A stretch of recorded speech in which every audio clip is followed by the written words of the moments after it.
एक बार भगवान कृष्ण और अर्जुन कहीं सैर पर जा रहे थे। इस दौरान उन दोनों के बीच बातचीत भी हो रही थी। तभी बातों बातों में कृष्ण ने कर्ण को सबसे बड़ा दानी कह डाला। इस पर अर्जुन ने कृष्ण से कहा कि क्यों कर्ण को दानवीर कहा जाता है और अर्जुन को नहीं, जबकि दान अर्जुन भी बहुत करते हैं। यह सुनकर भगवान कृष्ण को अर्जुन में उसके अपने दान का अहंकार महसूस होता दिखा।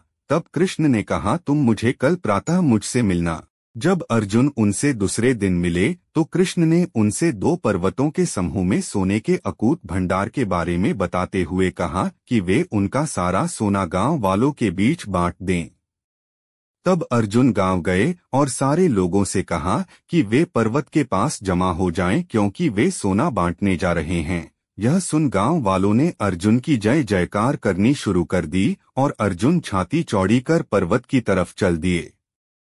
2 दिन और 2 रातों तक अर्जुन ने लगातार सोने के भंडार को खोदा और सोना गांव वालों में बांटा। इसी बीच बहुत से गांव वाले फिर से कतार में खड़े होकर अपनी बारी आने का इंतजार करने लगे। अर्जुन अब तक थक चुके थे। उन्होंने कृष्ण से कहा कि अब वे थोड़ा आराम करना चाहते हैं और इसके बिना वे अब खुदाई नहीं कर सकेंगे।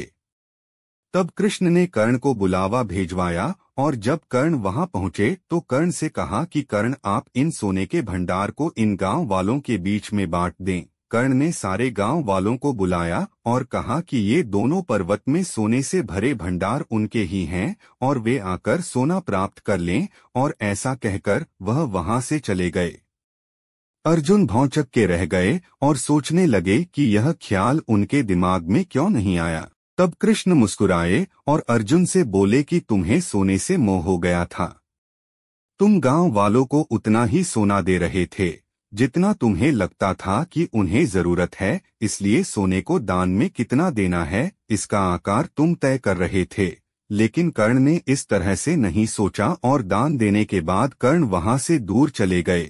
वे नहीं चाहते थे कि कोई उनकी प्रशंसा करे और न ही उन्हें इस बात से कोई फर्क पड़ता था कि कोई उनके पीछे उनके बारे में क्या बोलता है। इस पर अर्जुन को अपने अहंकारी होने का पता चला और कृष्ण से कहा कि उन्हें आत्मज्ञान हासिल हो चुका है कि दान देने के बदले में धन्यवाद या बधाई की उम्मीद करना उपहार नहीं सौदा कहलाता है, और मैंने इसकी कामना की जबकि कर्ण ने नहीं। यही कारण कर्ण सबसे बड़े दानी है, वे दानवीर हैं। अर्जुन ने कहा, हम अक्सर जब भी किसी व्यक्ति को कुछ दान देकर घमंड कर हम अपनी प्रशंसा की आशा रखते हैं तो हमारा सारा दान एक सौदा होता है जिसका कोई मोल नहीं। आपको खुद पर गर्व होना चाहिए कि आपने किसी की सहायता की, ना कि उसका घमंड। अगर आपको कृष्ण और अर्जुन की इंस्पिरेशनल कहानी अच्छी लगी तो कृपया शेयर करें।